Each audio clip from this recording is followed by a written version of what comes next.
je viens d'Angers en fait, où je travaille, et je suis venu présenter le livre Le casque d'eau Papy, qui parle de la guerre 14-18, et surtout qui parle de la réconciliation et de la paix.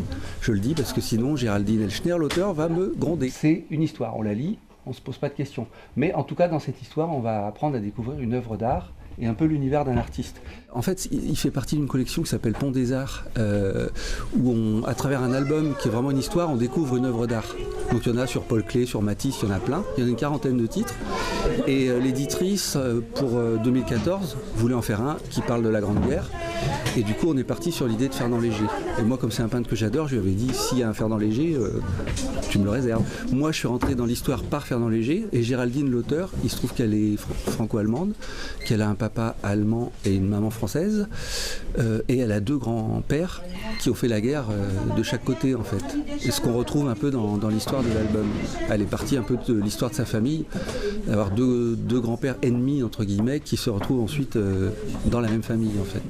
Alors pour cet album, j'ai vraiment travaillé dans l'esprit Fernand Léger. Donc il y a le tableau, les joueurs de cartes, qui est, on va dire très vite, cubiste, déstructuré, voilà, qui parle de la condition des soldats. Et puis tout le livre, j'ai voulu le faire à la Fernand Léger, donc son travail plus des années 40-50, où il utilisait un gros cerné noir et des couleurs très vives, limite primaires. Il y avait les primaires plus du orange, du vert un petit peu, donc je me suis inspiré de cette palette-là, d'autant plus que ces tableaux-là parlaient vraiment de la vie des gens, la vie du peuple, des travailleurs, etc., qui sont un peu les protagonistes de la période contemporaine du livre, en fait. La planche du début avec la ferme, on a l'impression d'être dans un livre pour enfants d'autrefois, presque les contes du chat perché. Mais j'aime bien aussi toute la partie guerre, parce que c'était assez passionnant à faire. La descente où on perd les couleurs, où les formes se déstructurent. Il y a une espèce de truc en 5 actes, en fait. C'est comme ça que Géraldine l'a construit.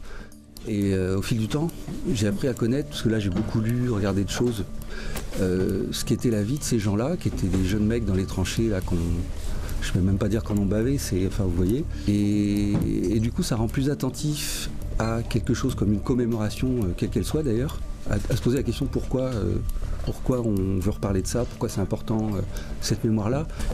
Respectez ce que les gens ont à vous dire, parce que ça peut vous enrichir, quoi. Pour moi, illustrateur, c'était super passionnant à travailler, en fait. J'ai fait beaucoup de rencontres autour, les échanges sont toujours riches et je m'en lasse pas. Puis j'ai un petit coup de cœur pour cet album, il y en a beaucoup d'autres que j'aime dans ce que j'ai fait, mais celui-là, il a un petit truc plus affectif, plus profond, quoi.